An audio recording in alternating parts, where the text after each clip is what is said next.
शुभ सकाळ विद्यार्थी मित्रांनो, B.Com भाग 2 चतुर्थ सेमिस्टरला मराठी विषयामध्ये जो काही भाषा दर्शन भाग 2 हे पाठ्यपुस्तक आहे त्याच्यातील पद्य विभाग आपल्याला अध्यापनासाठी आपला शिल्लक राहिलेला आहे। तर आपण दोन भारुडे जे संत एकनाथांनी महाराष्ट्रामध्ये भारुडाच्या माध्यमातून जे काही प्रबोधन केलं, जे रूपकात्मक रचना केलेल्या आहेत आणि या भारुडातून एक आध्यात्मिक उपदेश करण्याचं काम संत एकनाथांनी केलेलं आहे। संत एकनाथ हे वारकरी संप्रदायाची उभारणी करण्यामध्ये व त्याचा प्रचार आणि प्रसार करण्यामध्ये त्यांचा प्रमुख सहभाग होता। जनार्दन स्वामी हे त्यांचे गुरु होते। त्यांनी एकनाथी भागवत, भावार्थ रामायण, रुक्मिणी स्वयंवर हे ग्रंथ लिहिलेले आहेत। याशिवाय अनेक स्फुट असे अभंग, पदे, गवळणी, भारुडे ह्या सुद्धा त्यांच्या साहित्य संपदा ही त्यांची आहे। तर या ठिकाणी आपल्याला भारुड हे जे आहे संत एकनाथांचं भारुड प्रसिद्ध आहे। त्यांनी भारुडाच्या माध्यमातून संपूर्ण महाराष्ट्राला एक आध्यात्मिक उपदेश देण्याचं काम, एखादं रूपकात्मक रचना घेतल्यानंतर आणि त्याच्यातून एक आध्यात्मिक असा उपदेश देण्याचं काम त्यांनी केलेलं आहे। 100हून अधिक विषयावर त्यांनी भारुड लिहिलेली आहेत। त्यांचे 300 भारुडे त्यांनी जवळपास रचली आहेत। या ठिकाणी आपल्याला कोल्हाटीण आणि सर्प अशा दोन रूपकात्मक भारुडावर विचार करायचा आहे। ज्या पद्धतीने कोल्हाटीण आपल्या जीवनाचा खेळ मांडते आणि लोकांचं मनोरंजन करण्याचं काम करते आणि त्या माध्यमातून ही जे आहे की कोल्हाटीण ही सुद्धा ज्या पद्धतीने जनसामान्य लोकांना किंवा सामान्य लोकांना एक प्रबोधन करत असते, त्यांचं मनोरंजन करत असते, आपलं जीवन सुद्धा अशाच पद्धतीचं आहे। तर आपण सुरुवातीला काव्य वाचन करायचं आहे, तर आपण काव्य वाचन करू, नंतर त्याचा आशय पाहू। तर संत एकनाथांनी सुरुवातीला जे भारुड सांगितलेलं आहे त्या भारुडाचं नाव आहे कोल्हाटीण। आपल्याला माहित असते की ग्रामीण भागामध्ये कोल्हाटीण ही खेळ मांडते। दोन बाजूला दोन वेळू असतात, त्याला दोरी बांधलेली असते आणि दोरी बांधून त्याच्यावरती जे नृत्य करते आणि स्वतःला सांभाळण्याचा प्रयत्न करत असते। आपल्या जीवन जे आहे हे अशाच प्रकारचं जीवन आहे आणि म्हणून ही भारुड आपण सुरुवातीला त्याचं वाचन करू। तर कोल्हाटीण, सगुण माया आली आली कोल्हाटीण खेळाया, प्रपंचाचा रोविला बेळू, चहू शून्याचा मांडीला खेळू, ब्रह्म विष्णू जयाचे बाळू लागती, सगुण माया आली आली कोल्हाटीण खेळाया, आला गडे निर्गुणाचा कोल्हाटी, आला गडे निर्गुणाचा कोल्हाटी, सोहम शब्दे ढोलये पीटी, चैतन्याची उघडून दृष्टी, चला जाऊ पहाया।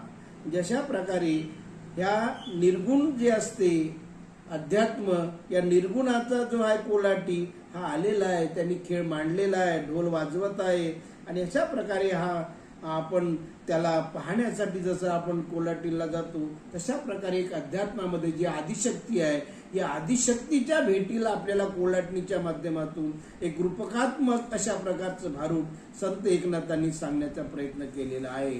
कोल्हाटीन मारती ऐशी उडी, 21 स्वर्गावरती माडी, देखे द्वार खिडकी उघडी अगाध माया। त्या अशा प्रकारे जेव्हा हा स्वर्गाची माडी दिसल्यानंतरच आपल्याला या आदिशक्तीचं हे सगळं दर्शन होऊ शकते आणि म्हणून कोल्हाटीन बसली ऐसे डोळा, जाणे गुरुपुत्र विरळा, एका जनार्दनी लीला जाती वर्णाया। तर अशा प्रकारे हा असा एखादाच विरळ असतो गुरुपुत्र की ज्याला हे सगळं याचं दर्शन होते आणि या संत एकनाथांना त्याचं आदिशक्तीचं दर्शन झालेलं आहे। त्यांनी या आध्यात्मिक उपदेश करण्यासाठी कोल्हाटीण हे रूपक घेतलेलं आहे आणि या कोल्हाटणीच्या रूपकातून अशा प्रकारे आध्यात्मिक उपदेश त्यांनी या भारुडातून संत एकनाथांनी केल्याचं दिसून येते. तर हा आपले सुरू एक भारूड झालेला आहे कोल्हाटीण. कोल्हाटीण म्हणजे भगवंताची आदिशक्ती आहे. या आदिशक्ती दैवी प्रकृती किंवा मूळ प्रकृती असं म्हटलं तरी चालेल. हिला आपण सगुण माया म्हणतो किंवा सगुण शक्ती अशी म्हणतो. आणि असं म्हटल्यानंतर हा जो विश्वाचा खेळ आहे, आदिशक्तीचा जो खेळ आहे, या आदिशक्तीचा जो खेळ आहे, या खेळाला या विश्वाचा जो खेळ आहे याला न भूलता आपण परमात्म्याची लीला कशी आहे, तो परमात्मा कशी आहे ते पाहण्यासाठी कोल्हाटींच्या रूपकाचं जे काही रूपक आहे हे या एकनाथ महाराज या ठिकाणी सांगण्याचा प्रयत्न करत आहे. विश्वाच्या उभारणीचे सूत्र आहे आणि ते या संत एकनाथांनी या ठिकाणी सांगण्याचा प्रयत्न केलेला आहे. त्या संकल्पाबरोबरच जी त्रिगुणामध्ये जी त्रिशक्ती आहे आणि भगवंताच्या ठिकाणी जे लीन झालेली आहे ती विश्वरूपाने कशी प्रगट झाली, हे विश्व परमेश्वराच्या आधारावर, त्या आदिशक्तीच्या आधारावर कसं चालते, या विश्वामध्ये भरलेलं जे परमेश्वरी तत्व आहे त्या तत्वाला आपण चैतन्य असं म्हणतो. ही कोल्हाटी म्हणजे विश्वाचा खेळ करणारी भगवंताची अशाच प्रकारे चैतन्य रूपी शक्ती आहे. अर्थात ती सगुण अशी गुण माया आहे, सगुण शक्ती आहे, भगवंताची आदिशक्ती आहे. आणि म्हणून या ठिकाणी आपल्याला संत एकनाथांनी या कोल्हाटींच्या रूपाने या आदिशक्तीचं जे आहे या आदिशक्तीचं दर्शन देण्याचं काम या ठिकाणी केलेलं आहे. कोल्हाटीण जी असते ती वेळू रोवून खेळ करत असते आणि तिचा खेळ म्हणजे स्थूल, सूक्ष्म, कारण आणि महाकारण या 4 शून्याचा खेळ आहे. या विश्वाच्या निर्मिती, तिचं संरक्षण, तिचं पालन, तिचं सहारा या सगळ्या गोष्टी करण्यासाठी या अध्यात्मामध्ये ब्रह्मा, विष्णू आणि महेश या प्रमुख 3 दैवताची निर्मिती केलेली आहे. अशा प्रकारे आदिशक्तीचं रूप आपल्याला माहिती आहे. या 3 शक्तीच्या माध्यमातून या विश्वाची निर्मिती झालेली आहे. हे 3 शक्ती अशा प्रकारे या निर्माण करतात, त्याचं पालन करतात, त्याचं संरक्षण, लालन पालन करतात. या 3 शक्ती अशा प्रकारे आदिशक्तीमध्ये आपल्याला दिसून येतात. सत्वगुणापासून विष्णू, रजोगुणापासून ब्रह्म आणि तमोगुणापासून शिव असे हे देव 3 प्रकारचे जन्मास आलेले आहे. आणि या सगुण मायेची ती लेकरे आहेत. त्या सगुण परमात्म्याला वंदन करण्यासाठी आपण अशा प्रकारे जे संत एकनाथांनी या ठिकाणी उपदेश केलेला आहे. या खेळामध्ये तटस्थ राहणारा व मायेत न सापडलेला निर्गुण कोल्हाटी येतो आणि मीच परमात्मा आहे असं तो ढोलक पिटून सांगत असतो. तो ब्रह्मरूपी कोल्हाटी मस्तकातील ब्रह्मरत्नात वास करीत असून तोच निर्गुणाचा सगुण कोल्हाटी झाला आहे. नाथ महाराज म्हणतात की चैतन्याची दृष्टी उघडून त्याला पाहावयात चला, की आता आदिशक्तीचं आपल्याला दर्शन घ्यायचं आहे. आणि अशा प्रकारे ब्रह्मरूप या आपल्या ठिकाणी त्याचा अवतरण झालेला आहे. आणि आपण आता त्याला वंदन करण्यासाठी, त्याचं दर्शन घेण्यासाठी आपल्याला जायचं आहे. आणि म्हणून ते म्हणतात की चैतन्याची दृष्टी उघडा, आणि हे उघडल्याशिवाय आपल्याला याचं दर्शन होणार नाही. आणि म्हणूनच ते म्हणतात की चला. कोल्हाटणीने एक लांब उडी मारली आणि 4 शून्याच्याही वर असलेल्या महादाकाश रूप माडीवरती गेली. आणि तिथे गेल्यानंतर त्या ठिकाणची जी खिडकी उघडी दिसली तिथे सगुण परमात्मा अशा प्रकारे वास करीत आहे. चैतन्य रूपी ही शक्ती वास करत आहे. आणि याच मायारूपी हा कोल्हाटींचा हा अगाध खेळ सतत चालू आहे. विश्वाची ही आदिशक्ती आहे असं आपल्याला त्या ठिकाणी दर्शन झाल्याशिवाय ही अगाध माया ती त्याच्या त्या स्वर्गावर गेल्यानंतर आपल्याला जी खिडकी उघडी दिसेल या अगाध मायाचं, या आदिशक्तीचं आपल्याला दर्शन झाल्याशिवाय राहणार नाही. आणि त्याच आदिशक्तीचा हा अखंड खेळ आपल्याला चालू असल्याचं दिसून येते. आणि म्हणून ही सगुण माया त्या चैतन्य रूप सगुण परमात्म्याशी एकरूप झाली. त्या कोल्हाटिणीचे ब्रह्म शक्ती जी आहे, या 3 शक्ती ह्या सगुण परमात्म्याचे रूप इतके मोहक आहे की ते डोळ्यासमोरून जात नाही. एकदा ते आपल्याला आपल्या डोळ्यासमोर आलं की ते दैव शक्ती, ते चैतन्य रूप आपल्या डोळ्याच्या आड जाऊ शकत नाही आणि ते आपल्या डोक्यात बसते, ती जाऊ शकत नाही. जाणे गुरुपुत्र विरळा.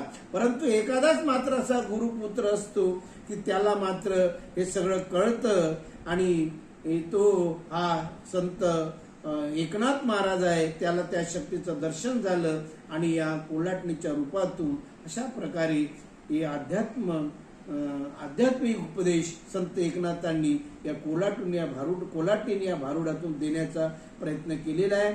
आदिशक्ती कशी आहे, महामाया कशी आहे, चैतन्य रूप कसं आहे तिचं, आणि हे झाल्यानंतर जेव्हा आपल्याला दर्शन होते, ते दर्शन झाल्यानंतर हा माणूस कसा त्याच्या डोळ्यातून ते रूप जाऊ शकत नाही, अशा प्रकारचं हे उपदेश त्यांनी कोल्हाटी या भारुडात केलेला आहे. दुसरं जे आहे, जसं गारुडी येतो, सर्प नावाचं भारुड आहे आणि गारुडी येतो आपला खेळ मांडतो. खेळ मांडल्यानंतर इतरांना ज्या पद्धतीने तो सर्प चावल्यानंतर त्याला राग देतो, त्याला मिरची खाण्यासाठी देतो, तो निंबू खाण्यासाठी देतो, त्याला जे काही विष चढते, अशाच प्रकारचं एक भारूड या ठिकाणी दुसरं जे भारूड आहे ते सांगण्याचा प्रयत्न केलेला आहे.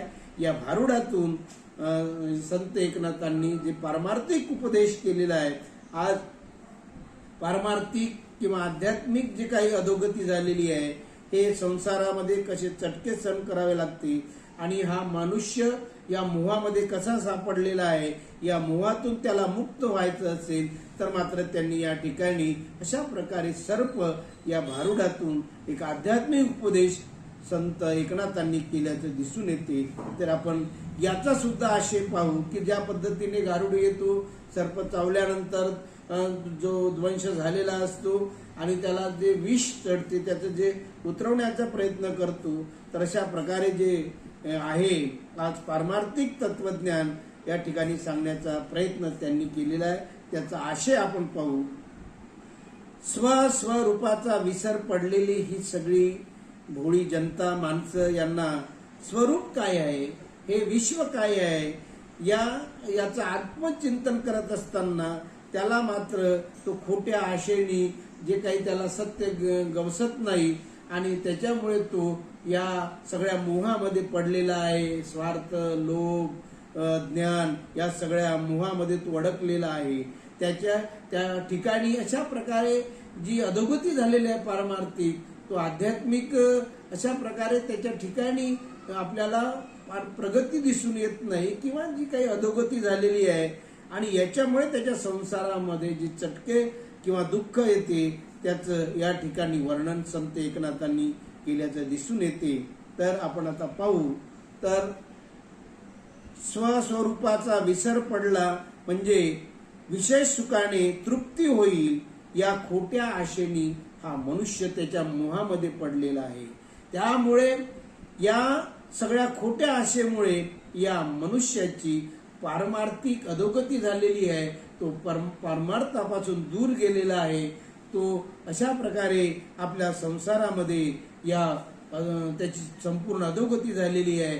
दुःखाचे चटके भोगत आहे आणि त्याच्या ठिकाणी या साप चावल्यानंतर जसा आहे विष चढतो, अशा प्रकारचे एक त्याच्या ठिकाणी एक धुंद चढलेली आहे आणि त्याची अधोगती झालेली आहे, असं सुरुवातीला त्यांनी पहिल्या याच्यातून सांगण्याचा प्रयत्न केलेला आहे.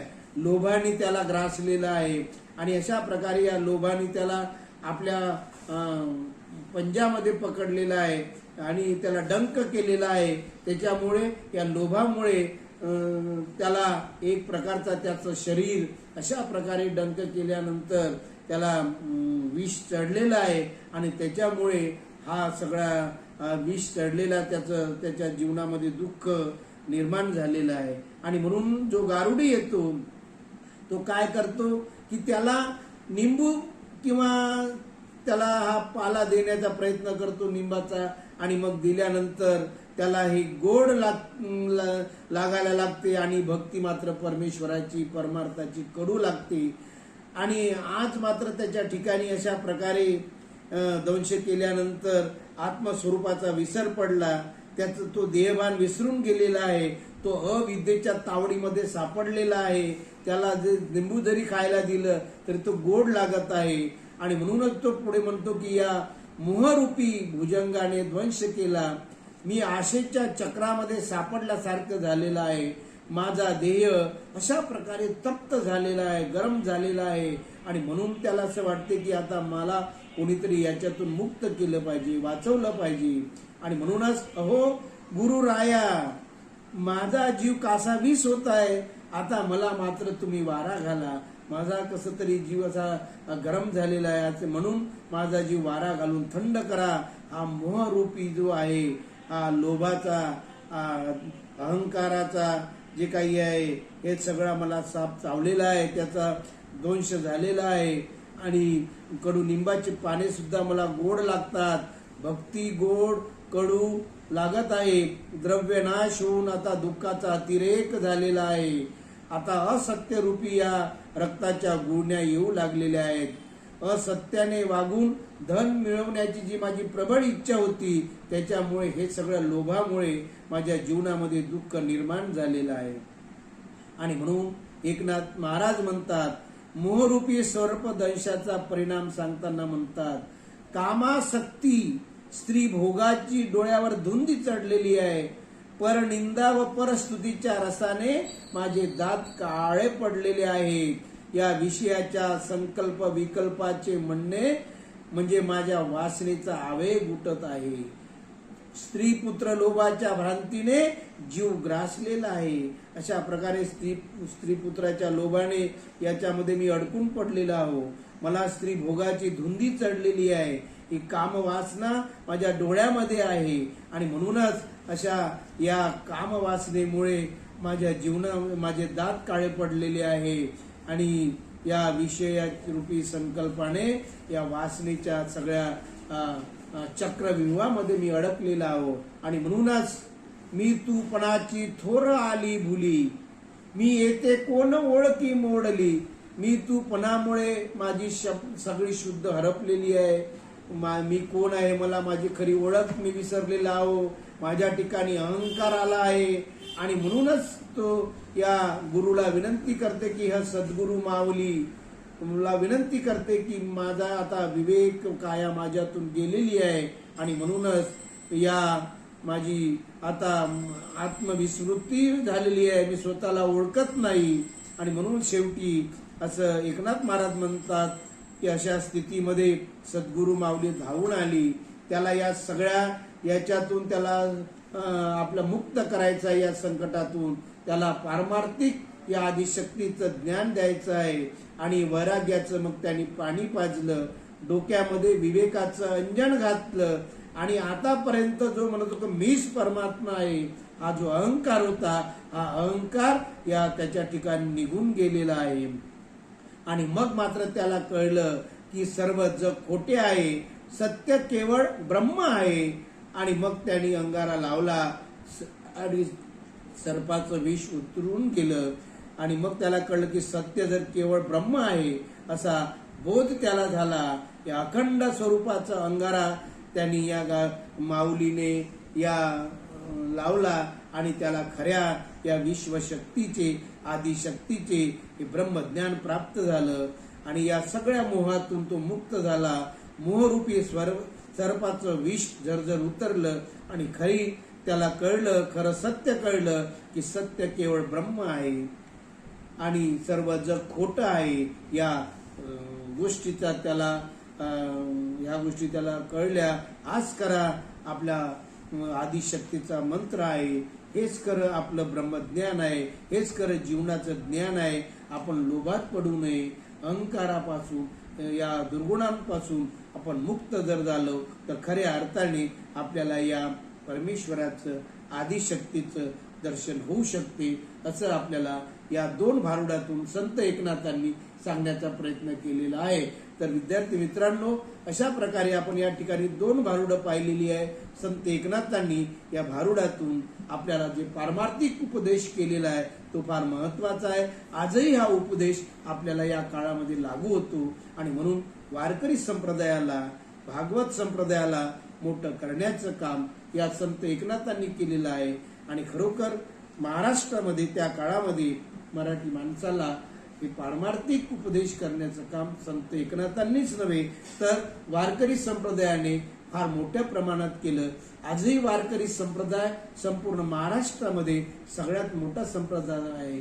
आणि आजही आपण पाहतो की गडचिरोली पासून तर कोल्हापूर पर्यंत हे सगळे वारकरी न थकता या विठू माऊलीच्या दर्शनाला, त्याच्या तत्वज्ञानाला जीवापाड मानताना दिसून येतात. धन्यवाद.